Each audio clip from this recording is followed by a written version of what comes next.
Coach, obviously, first half was what it was. Just kind of take us through what everything that happened in the first half. Well, the old saying, when it rains, it pours. Well, a hurricane hit us, and it seemed like every time we tried to do something, they had an answer. And they're a good football team, and they took us out of our game, and we kind of knew that they were capable of doing that. I don't think it had anything to do with us not being prepared. I thought our guys were ready to go, but when you go play a top 5 team like that, and that's a team that can compete for a national championship right away, and you learn your lessons. And we go down there the first drive, and we go 3 and out, and then we hold them on 4th down, and a punting game, we're kicking into a strong wind, and so we lose in the field position battle. We never did anything on offense to change the field position.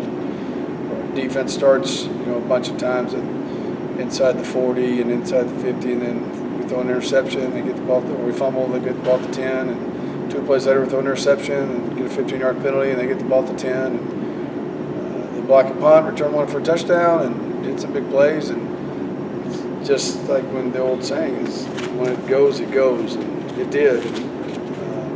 But my hat's off to Tarleton. They're a heck of a football team. They got some really good football players, well coached, and they came out ready to play. And I think that they caused a lot of the issues that we had. I was happy to see us come out in the second half and play the way we did. Basically just told them, there's 2 ways to go here. You can fold up 10, or you can come out there and show some fight and some spirit. And I thought we did that. And hopefully that'll carry over to this week. Yeah, talk about that response in the second half a little bit. Obviously, they didn't decide to just sit down and take the loss. They went out there and pushed for a pretty big comeback. Just kind of talk about what went on there. We always tell them for 60 minutes. You play for 60 minutes and see what happens. And I really felt like that if we could establish some momentum and get going, that we literally had a chance. I think that was proved later on that night with UCLA and Washington State. They came back from 32 points, and I really thought it was 51-28, and we had them 3rd and 14, and we let the quarterback out of the pocket, and he made a heck of a play, and I thought that deflated us. I thought if we could have gotten that stand and kept going, every time we scored, I was looking at my little chart for when to go for 2, and we don't have anything for down 45 points. So, I was trying to do the math in my mind to see what it would take, but I really thought up until that point, till they got that first down, that I really thought that we had a chance to keep going with the momentum we had. And I was happy with the way our guys played in that run. Very disappointed in the way mistakes we made, and the way we really beat ourselves a lot in the first quarter, really in the first half.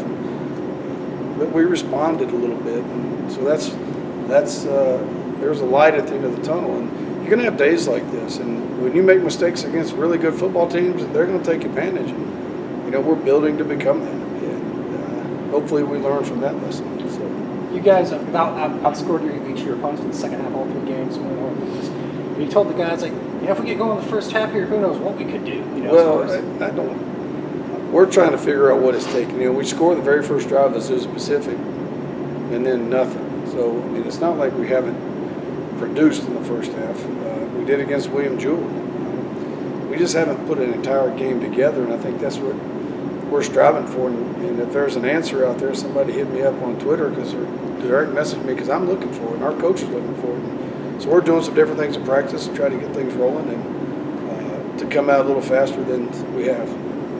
So, obviously you've only been here 1 game this year, so we've only seen you play once. But did it seem like there was another difference this week between going up tempo and then slowing it down? Did you feel like you guys were more productive again going up tempo? I think that their defense basically shut us down. They got up in our faces, and receivers, and in all honesty, I thought we were a little intimidated by it. And I think that's what got us. We have to get better at that. We have to be able to. We're going to see man coverage. We're going to see players like that out there, and we have to be able to fight that off and be better. And we'll work on practice and see what we can do.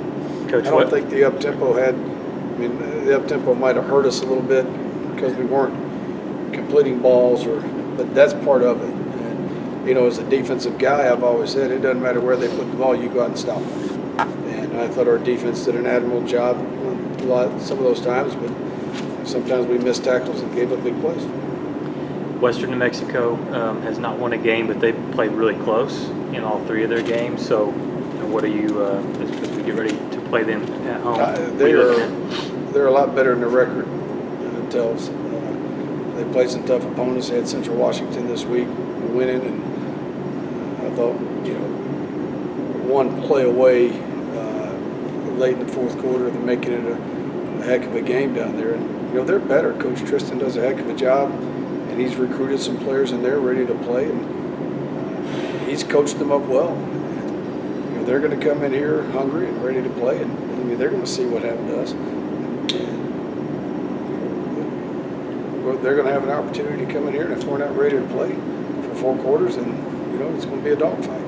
Is it one of those things where you kind of told the guys after this week, build on the second half, start not dwell so much on having the first half against Tarleton? I told the guys this morning we went to meetings, we weren't aboard the Titanic, okay, and so the ship has not sunk. That is one game, and there's a lot of football left, and there's a lot of improvement for us to make. And, there's a lot of teams for us, to still go make a mark. And, we're by far, we lost to a heck of a football team. And, there's a lot of other worse problems out there than what we just went through. So we'll rebound. And, it was actually kind of ironic. Everybody was kind of down this morning at 5:30, went to meetings, and I was like, guys, this isn't a funeral. I mean, let's get over this, put it behind us. And I think our biggest thing is don't let this draw into this week. Don't let it draw into Tuesday and Wednesday. And, let's get it out of our mind, and let's go out there and show people who we are, the type of team we really can be. Tobias had another return this weekend. In your mind, is he the most dangerous person to kick the ball to in the country? He would be one of them. I thought that Tarleton had a couple of guys that were the same way in Midwest. Everybody's got a guy. Tobias does something special now. He's also got some help. Those other 10 guys do a lot of blocking for him and set things up for him to run through the lanes. But Tobias is a special player, both as a returner and as a defensive back. And when the ball's in his hand, something good can happen. You kind of think that the first half maybe was the margin was a little misleading. Them getting such a big lead, they had some short fields to deal with. I guess part of that was a kicking going to the wind. You kind of look at that maybe added some, a little bit more to the damage. Maybe. Well, just like every person that watches a game and is a Monday morning quarterback, I am too, and I go back and I remember warm-ups watching the wind and thinking, going, okay, if we win the toss, we defer, they take the ball, we'll kick this way, and then we didn't win the toss. And I almost, and I did think about it a little bit, of saying, well, let's just take the win, but then we give them the ball twice, and you give an explosive team like that the ball an extra possession, and you don't know, did that make the difference in us winning or losing? No. I think if we'd have had the win, we still would have been in the same situation. They'd have had longer drives and more yards because they kicked our ass. Excuse my language, but that's what they did. So, like I said, we're going to recover from it. We're going to do things better and coach them up and get ready to go. I want to ask just a more general football question. A lot more coaches seem to defer to the second half. Why is that exactly, you think? Just because you want to, for me, the opportunity to double up at the end of the first half and have a chance to score the second half. I mean, that's really the big, for me, that's the big thing. But I'll have to rethink that. I mean, I will, and it's something I do think about, all the little details, especially with the situation our kicking game is in right now.